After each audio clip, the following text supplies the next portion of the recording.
Köszönjük szépen, Norbi, és köszönjük szépen a figyelmet. Nemzeti identitás, illetve nemzeti kisebbségek a téma az Európai Unióban, és hát egy talán meglepő, vagy inkább megdöbbentőnek mondható állítással ütném föl ezt a beszélgetést, ami a napokban jelent meg hírként, miszerint Manfred Weber, az Európai Néppárt elnöke azt nyilatkozta, hogy a jelenlegi háborús helyzetben az volna jó, az volna üdvös, hogyha az Európai Unió egy katonai szövetséggé alakulna.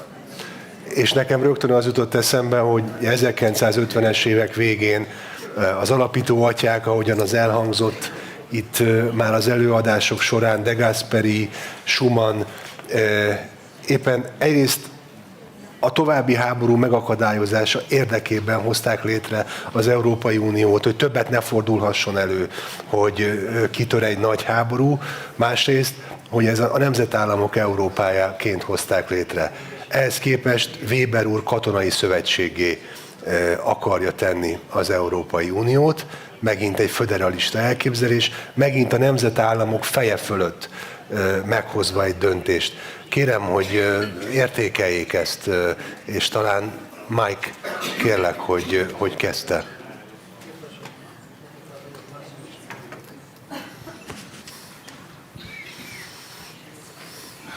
Yes, it's a very good question. Hát igen, ez egy nagyon jó kérdés. Körülbelül egy évvel ezelőtt már hallottuk ezt a kijelentést. Akkor az egyik amerikai kongresszusi képviselő azt mondta, hogy nem tudjuk, hogy ki vezeti az Európai Uniót, de nem akarunk egy katonai szövetséget látni az Európai Unió helyén.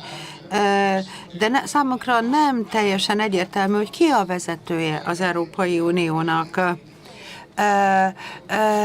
Arra is céloztak, hogy az Európai Unió testületeiben, intézményeiben nem választott emberek ülnek,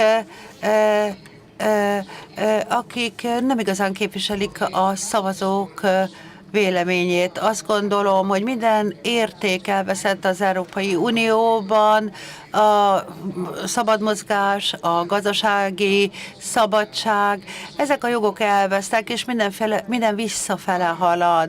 Talán nem vagyok túl népszerű, amikor ezt mondom, de talán nincs szükségünk már az Európai Unióra.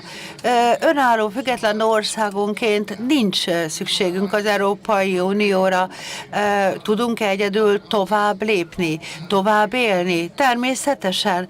Tudunk kétoldalú megállapodásokat kötni, például Lengyelországgal, Magyarországgal, de nincs szükségünk arra a képtelenségre, amit az Európai Unió képvisel.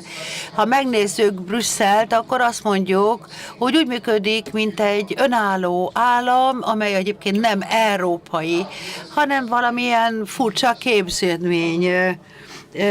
Tehát én azt gondolom, hogy talán közvetlenül kéne együttműködniük az európai államoknak, nem Brüsszelen keresztül.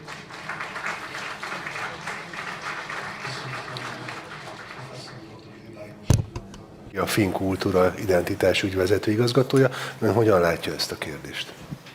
Yes, it is. Can you hear me? Yeah. Igen, köszönöm szépen a köszöntést. Hogyha az ember Európában él manapság ebben a nehéz helyzetben, akkor azt kell mondani, hogy nagyon is értékelem ezt a lehetőséget, hogy a barátság jegyében beszélhetek olyan emberekhez, akik különböző országokat, nemzeteket képviselnek itt ezen a konferencián, akik valóban a családokért, a nemzetekért és a konzervatív értékekért állnak ki. Ez az opció az emberi kommunikációra egyszerűen megválaszthatatlan jogom. Semmilyen politikai és egyéb erő nem foszthat meg ettől a jogtól minket. A béke védelme soha nem hiába való. De nagyon nehéz jelenleg ezt megvalósítani Európában. Azt mondhatom önöknek, hogy mindkét szülőm menekült volt Viborgból, ami most jelen pillanatban Oroszország részét képezi. Azokban az években nagyon komoly nehézségekkel szembesültek. Meghallgattam a történeteiket, meghallgattam a tapasztalataikat, és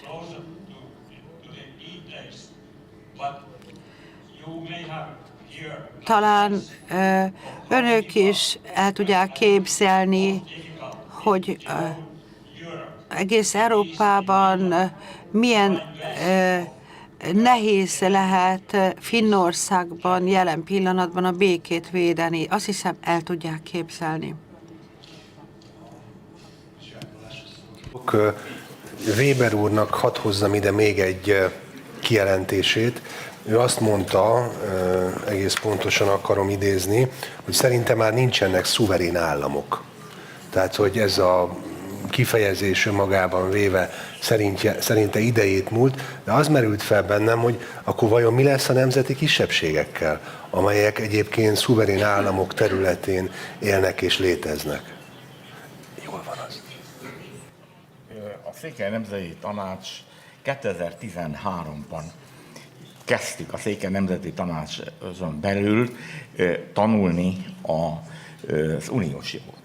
Európai polgári kezdeményezést nyújtottunk be, 6 év pereskedés követte, és azt láttuk, hogy maga a bizottság sem ismeri az uniós jogszabályokat. Amikor végül 2019-ben pert nyertünk a bizottsággal szemben, akkor az Európai Unió Bíróságának az első konklúzió az volt, hogy az Európai Bizottság rosszul értelmezte az uniós jogot. Tehát engem nem lep meg, hogy magasrangú tisztviselői az Európai Uniónak rosszul értelmezik a közösségi jogot. Van a két szerződésben, az Európai Unióról szóló szerződésben, meg az Európai Unió működéséről szóló szerződésben valamilyen olyan előírás, amely katonai területen biztosítana lehetőséget az Európai Uniónak? Nincsen ilyen. Akkor a néppárti frakció elnöke miről beszél? Tehát én azt hiszem, hogy nem is gondolnak az uniós jogszabályra, nem ismerik a szerződéseket, és ez érvényes a néppárti frakció elnökére is. Különben csak zárójelben jegyzem meg, hogy ebben a pillanatban újra perben állunk az Európai Bizottsággal.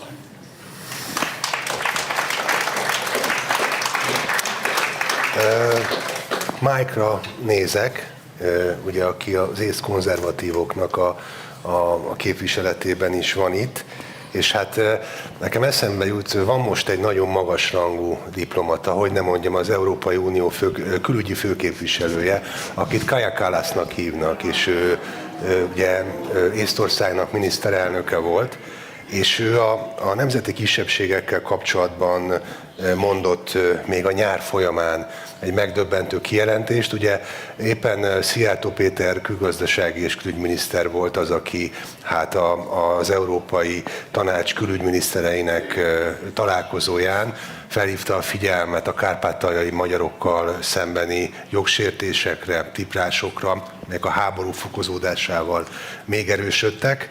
Kaja Kallas asszony észt uniós külügyi főképviselő válasza az volt, hogy az Európai Unión belül védjük a kisebbségi jogokat, nem azon kívül.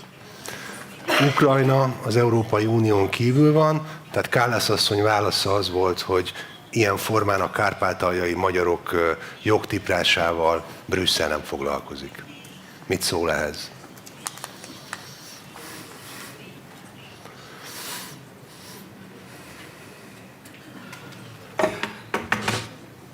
First of all, Először is,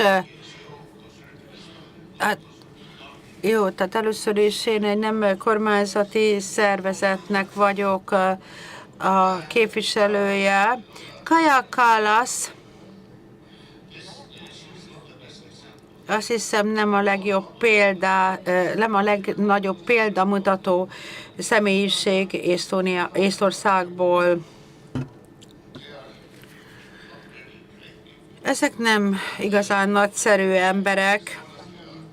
Ők, mint észtek, ugye a közfelfogás szerint szívesen háboroznánk Oroszországgal, de ez csak a média terjeszti. Ez nem igaz.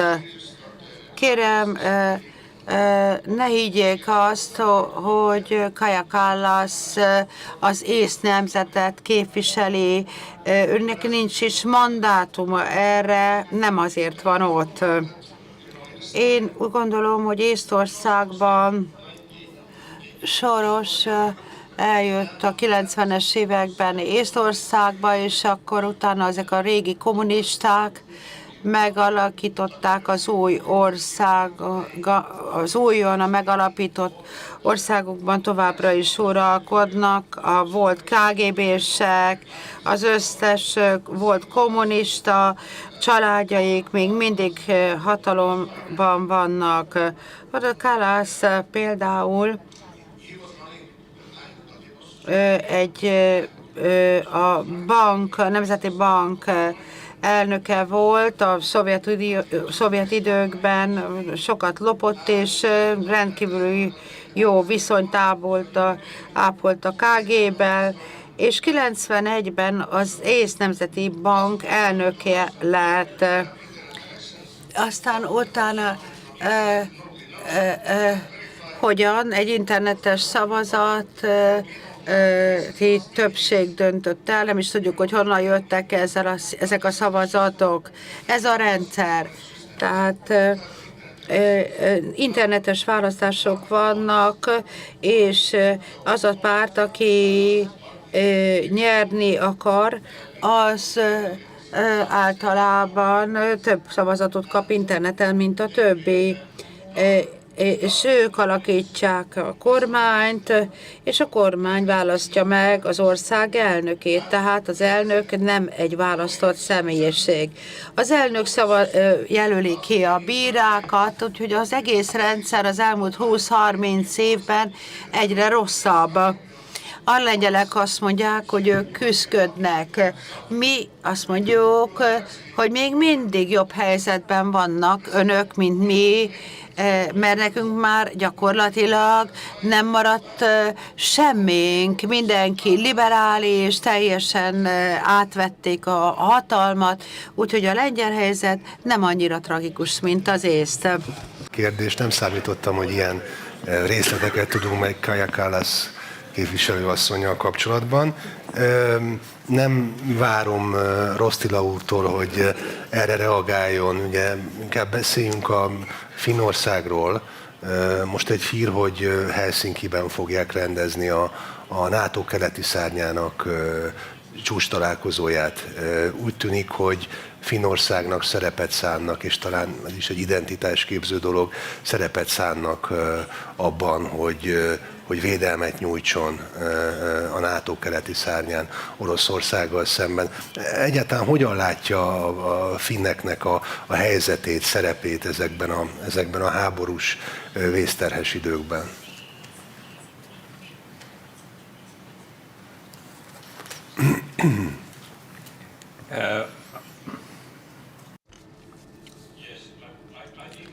Úgy gondolom, hogy nincsenek bölcs szavaim, amelyekkel megválaszolhatnám ezt a kérdést.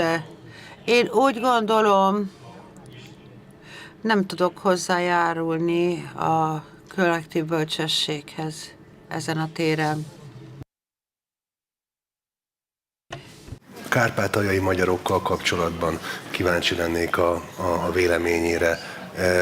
Ugye itt felmerültek azok a dolgok is, és hát ez sokszor előkerült a székelyek esetében a zászló tilalommal kapcsolatban. Ugye Kárpátalján a himnusz betiltása megtörtént, diszkriminálják gyakorlatilag a nemzeti jelképeket, és közben az unió főképviselője azt mondja, hogy hát ezzel mi nem foglalkozunk.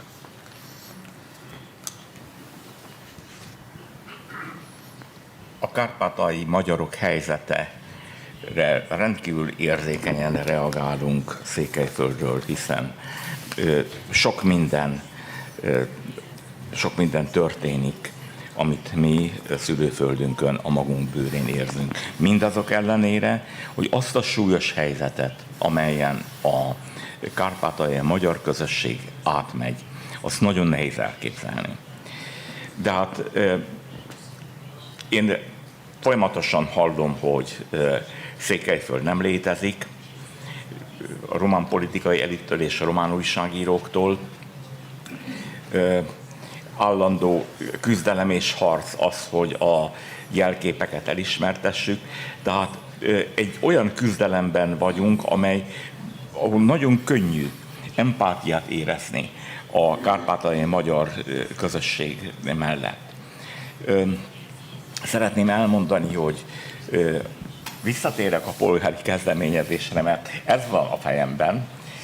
Az idéni júliusban, július 10-én, amikor az Európai Parlament napirendre tűzte a polgári kezdeményezésünket, és volt egy vita, akkor ki kell emelnem Ferenc Viktória kárpátaljai képviselőasszonynak a felszólalását, amely tökéletesen összhangban volt, és támogatta mi kezdeményezésünket, és látszott, hogy a kárpátaljai magyarok jól lehet, még nem tagja és nem tagjai az Európai Uniónak érdekeltek lennének abban, hogy egy olyan regionális politika legyen az Európai Unióban, ahol a nemzeti jellegzetességeket maga az Európai Unió elismeri. Na most, ha bele fog férni az időben, akkor én kitérnék 2 mondat erejéig, hogy eddig a kívülről meddőnek tűnő harcban mégis előre léptünk, és eredményeket értünk el.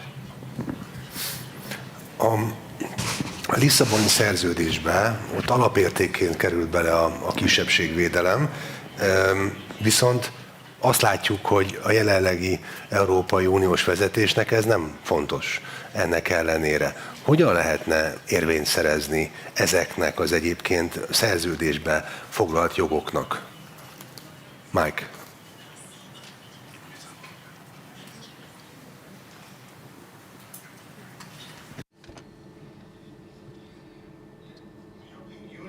Az Európai Unió a Szovjetunióra emlékeztet engem sok szempontból. Észtország egy nacionalista ország, legalábbis az volt. Tehát, amit tettek, az oroszok nem szerették, hogy egy állam homogén, úgyhogy nagyon sok orosz embert telepítettek be Észtországba, olyanokat, akik nem is beszéltek észtől. Tehát a végcél az volt, hogy Észtország egy idő után egy észt kisebbségi ország lett. Ez nem sikerült nekik, de most egyre nagyobb sikerrel járnak ezek a muzulmánok, az afrikai migránsok, akik az utcákon csoportosulnak, egyre veszélyesebb, nem olyan békés és nyugodt az utcakép itt, mint itt Budapesten. A másik oldala pedig ezek a menekültek, úgynevezett menekültek egyben szavazóknak is számítanak. Ugye emlékeznek az Erasmus programra, ugye ez a csereprogram, egyetemi csereprogram, hogy 42 milliárd dollárt költött az Európai Unió erre a projektre. Nem arra, vagy nem amerikai vagy kanadai diákokat hoztak, hanem afrikai diákokat. Tehát még hogyha azt is mondja a kormány, hogy jó, nem fogadunk több menekültet, vagy migráns, mégis vannak olyan szabályozott utak, ahogy ezt megtehetik sub rosa. Tehát el kéne mondani a médiának, hogy ez történik, és természetesen Kaja Kallas emögött is ott van. Ezek a kisebbségek, ugye ez a kérdés. Jelen pillanatban az észtek kisebbségben élnek saját hazájukban, természetesen a hivatalos statisztikák ezt nem mutatják ki, de ez a valóság. Az egyetlen módszer, amit megtehetünk, hogy magunkat védjük meg, hogy felemeljük hangunkat, mert az elkövetkező 10 év elteltével eltűnik az észt nyelv, az észt kultúra, mi magunk is eltűnünk, és ugye Észtország lakói már afrikaiak, közel-keletiek lesznek, és a teljes észt kultúra történelem a feledésben merül. Ugye ez nem sikerült a szovjeteknek, de az elmúlt 30 év során egyre inkább végkifejlett felé haladunk, ez a valóság. Köszönöm. Kisebbségvédelemnek a lehetőségeit, annak fényében, hogy az unió vezetése egy nagy föderalista masszává akarja alakítani az Európai Uniót.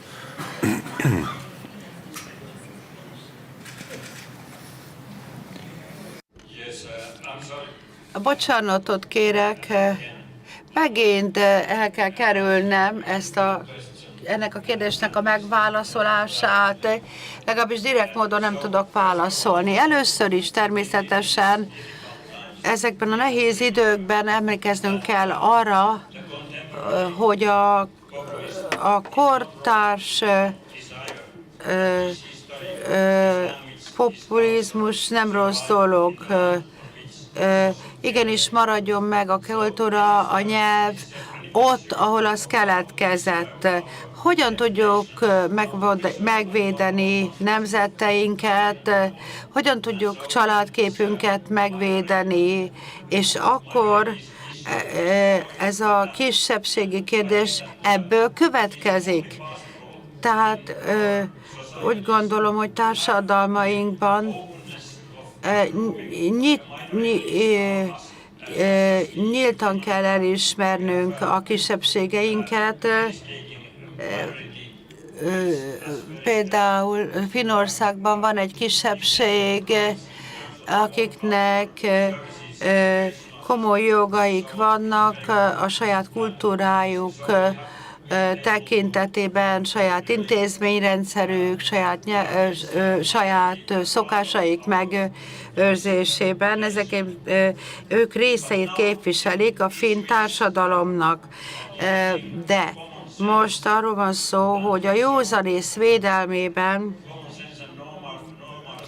és a normalitás védelmében hogyan tudjuk társadalmainkat védeni. És akkor hogy az a kérdés merül fel, hogy hogyan tudjuk megvédeni a saját kultúránkat. Számomra nagyon aggasztónak tűnik, hogy bizonyos idővel ezelőtt a finn püspökök és egyházi vezetők, különböző hátterű egyházi vezetők, ugye protestánsok, katolikusok, stb. Magas rangú egyházi vezetők nagyon egyetemen kimondták, hogy a bevándorlók komoly jogokkal rendelkeznek, mert ugye a kormány gondolkodott bizonyos korlátozások bevezetéséről a menekültek esetében, tehát a püspökök nagyon komolyan elismerték ezeknek a menekülteknek a jogait, és én úgy gondolom, hogy a keresztények feladata az, hogy megvédjék a nemzeteiket, és a nemzet lakóit, azok kultúráját. Még akkor is, hogyha én egy luteránus evangélikus környezetből származom, akkor is egy katolikus pápát, II. János pápát szeretném idézni, aki kifejezte akaratát. Minden eszközzel, amely rendelkezésetekre áll, gondoskodjatok arról, hogy megvédjétek saját kultúrátokat, úgy, mint a szemetek fényét, védjétek az emberi közösséget, ne legyetek áldozatai bármely politikai pártnak, az imperializmusnak, a totalitáriazmusnak, a hegemóniának, amelyeknek célja a dominancia elnyerése, az Isten akaratába vetett hit helyett. Balástól azt kérdezném, hogy körülbelül egy 50 millió emberről beszélünk, akik az Európai Unió területén belül valamely nemzeti kisebbséghez tartoznak. Említette arról, hogy mennyire nehezen megy át ez a történet, de mégis hogyan lehetne esetleg közösen fellépnie a nemzeti kisebbségeknek, hogy legalább valami eredményt elérjenek, emberszámba vegyék őket? Elhangzott egy nagyon konkrét kérdés, erre a kérdésre van egy nagyon konkrét válasz. Ezt a választ az Európai Bíróság adta meg. Amikor a polgári kezdeményezés, elnézésre visszajutok harmadszor is ugyanoda, amikor Románia megpróbálta kihúzni alulunk a szőnyeget úgy, hogy a kezdeményezés nyilvántartásba vételét megpróbálta megtorpedózni, és a bírósághoz fordult azzal, hogy a kisebbségi jogok nem tartoznak az unió jogalkotási hatáskörébe. Akkor kapott erre egy választ. Az Európai Bíróság kimondta, és ez hivatkozási alap a mi számunkra is, hogy igaz ugyan, hogy a kisebbségi jogok nem tartozik jogalkotási hatáskörébe az Európai Uniónak, viszont tekintettel arra, hogy a kisebbségi kultúrák, a kisebbségek Európai Unió értékei éppen a Lisszaboni Szerződés alapján az Unió jogosult bármilyen olyan jogszabályban, amelyben hatásköre van, megvédeni az Európai Unió értékeit, köztük a kisebbségi jogokat is. Tehát ez a mi számunkra egy hivatkozási alap. Uraim, köszönöm szépen a beszélgetést, meg a figyelmet. Köszönöm.